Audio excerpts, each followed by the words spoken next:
पिशाच मोचन तीर्थ की महिमा। स्कंद जी कहते हैं, अगस्त्य भगवान शिव के अत्यंत प्रिय कपर्दी नामक गणाधीश ने पितृश्वर लिंग के उत्तर भाग में एक शिवलिंग स्थापित किया और उसके आगे विमलोदक नाम से प्रसिद्ध एक कुंड भी खुदवाया, जिसके जल का स्पर्श करने मात्र से मनुष्य निर्मल हो जाता है।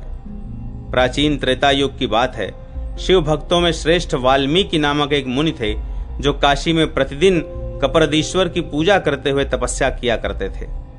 एक दिन हेमंत के मार्गशीर्ष मास में तपस्वी वाल्मीकि ने मध्याह्न के समय विमलोदक नाम वाले महातीर्थ में स्नान करके सिर से लेकर पैर तक भस्म लगाया।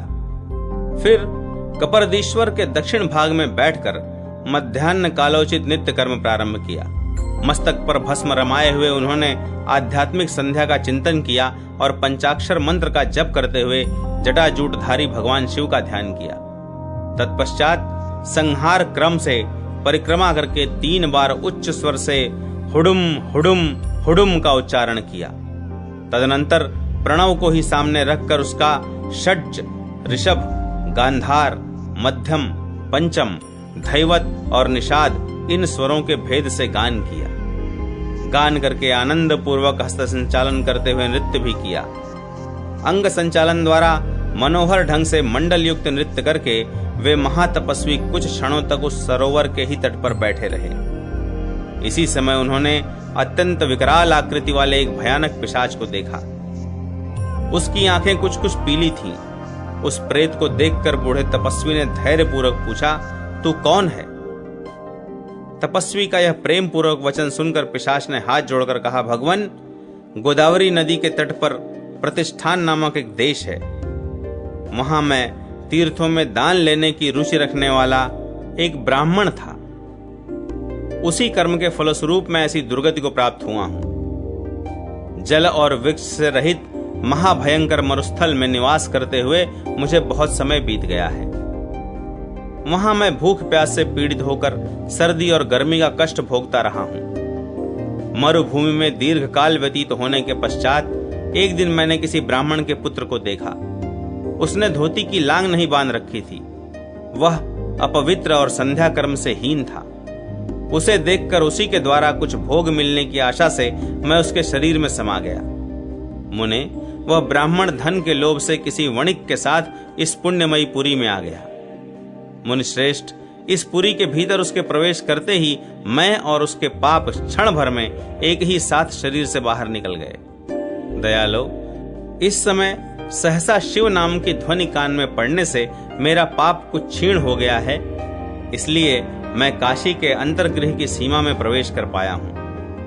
अब आपका दर्शन हो जाने से मैं अपने को बड़ा भाग्यवान समझता हूं। आप कृपा करके मुझे इस भयंकर योनि से निकालिए, मेरा उद्धार कीजिए। प्रेत का यह वचन सुनकर उन दयालु तपस्वी ने इस प्रकार विचार किया, अपना पेट तो पशु, पक्षी, मृग आदि सभी जीव भर लेते हैं। संसार में वही धन्य है जो सदा दूसरों का उपकार करने के लिए उद्यत रहता है। अतः आज मैं अपनी तपस्या से मेरी शरण में आए हुए इस पापातुर प्रेत का अवश्य उद्धार करूंगा। इस प्रकार मन ही मन निश्चय करके उन साधु शिरोमणि तपस्वी ने पिशाच से कहा, अरे ओ पिशाच, तू इस विमलोद नामक सरोवर में स्नान कर ले। इस तीर्थ के प्रभाव से तथा भगवान कपरदीश्वर के दर्शन से तेरी पिशाचता आज क्षण भर में नष्ट हो जाएगी। यह सुनकर प्रेत ने नमस्कार पूर्वक कहा, मुनि श्रेष्ठ, पानी तो मैं पीने के लिए भी नहीं पाता, स्नान करने की तो बात ही क्या है। मेरे लिए तो यहाँ के जल का स्पर्श भी दुर्लभ है। तपस्वी ने कहा, तू यह विभूति ले और अपने ललाट में धारण कर, फिर तुझे कहीं कोई भी बाधा नहीं है। पापी का भी विभूति से उज्जवल ललाट देखकर यमराज के दूत पाशुपतास्त्र से भयभीत होकर भाग जाते हैं। ऐसा कहकर मुनि ने भस्म ले प्रेत के हाथ में दे दिया और उसने भी आदर पूर्वक लेकर उसे ललाट में लगा लिया। पिशाच को विभूति धारण किए देख जल के देवताओं ने उसे जल में स्नान करने से नहीं रोका। स्नान और जलपान करके वह ज्यों ही जलाशय से बाहर निकला, त्यों ही उसकी पिशाचता दूर हो गई और उसने दिव्य शरीर धारण कर लिया। उसी समय दिव्य विमान पर बैठकर वह आकाश मार्ग को प्राप्त हुआ। जाते समय उसने तपस्वी को नमस्कार करके उच्च स्वर से कहा, भगवान, आपने मुझे इस अत्यंत निंदित पिशाच योनि से मुक्त किया है, इसलिए आज से इस तीर्थ का नाम पिशाच मोचन तीर्थ होगा। यहाँ स्नान करने से यह तीर्थ दूसरों के भी पिशाच भाव को हर लेगा। जो मनुष्य इस परम पुण्यमय तीर्थ में स्नान और संध्या तर्पण करके यहाँ पिंडदान करेंगे, उनके पितामह यदि दैववश पिशाच योनि को प्राप्त हुए हों तो उस योनि का परित्याग करके परम गति को प्राप्त होंगे। आज मार्गशीर्ष मास के शुक्ल पक्ष की चतुर्दशी तिथि है। आज के दिन यहाँ स्नान आदि करना चाहिए। आज का स्नान पिशाच योनि से सर्वथा मुक्त करने वाला है। जो लोग इस तिथि पर यहाँ की वार्षिक यात्रा करेंगे, वे तीर्थ में दान लेने के पाप से मुक्त हो जाएंगे। यूं कहकर उस दिव्य पुरुष ने बार बार तपोधन को नमस्कार किया और दिव्य गति प्राप्त कर ली। तपस्वी वाल्मीकि भी उस महान आश्चर्य को देखकर कपर्दीश्वर की आराधना में लगे रहे और समयानुसार मोक्ष प्राप्त कर लिया। महामुने, तब से लेकर यह सब पापों का अपहरण करने वाला पिशाच मोचन तीर्थ काशी में अत्यंत प्रसिद्धि को प्राप्त हुआ। गणेश जी का काशी में जाना और लोकप्रिय होना। गणेश जी का स्तवन। स्कंद जी कहते हैं, मुने, तदनंतर भगवान शिव की आज्ञा लेकर उनके काशी में आने के उपाय का विचार करते हुए गणेश जी मंदराचल पर्वत से चले और ब्राह्मण का स्वरूप धारण करके काशीपुरी में जा पहुंचे। वे बूढ़े ज्योतिषी बनकर प्रत्येक घर के भीतर जाते और नगर निवासियों को प्रसन्न करते थे। रनिवास में प्रवेश करके अपनी दिव्य दृष्टि से देखी हुई वस्तु को बता बताकर स्त्रियों के विश्वास पात्र हो गए। एक दिन अवसर पाकर महाराज दिवोदास की रानी लीलावती ने महाराज से उनके संबंध में निवेदन किया। राजन, एक बड़े विद्वान एवं सुवक्ता वृद्ध ब्राह्मण आए हैं जो अपने गुणों के कारण बहुत बढ़े चढ़े हैं। वे वेदों की मूर्तिमान निधि हैं। आपको भी उनका दर्शन करना चाहिए। राजा ने प्रातः काल उन वृद्ध ब्राह्मण को बुलवाया और भक्ति पूर्वक उत्तम वस्त्र आदि देकर उनका यथावत सत्कार किया। तदनंतर एकांत में राजा ने अपने हृदय में स्थित प्रश्न को उनसे इस प्रकार पूछा, ब्राह्मण, निश्चय ही आप एक श्रेष्ठ द्विज प्रतीत होते हैं।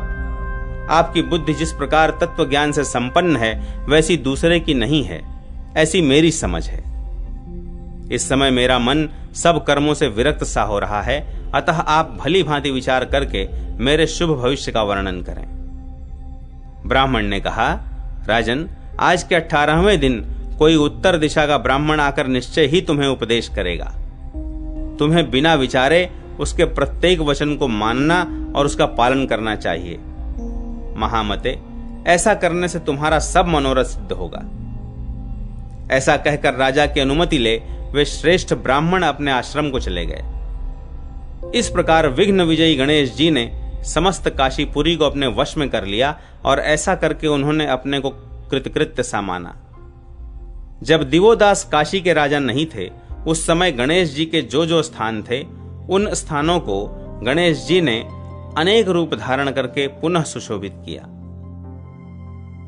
गणेश जी की पूजा के पश्चात इस प्रकार उनकी स्तुति करें, भक्तों के विघ्न का निवारण करने वाले आपकी जय हो। विघ्न रहित विघ्न शमन आपकी जय हो।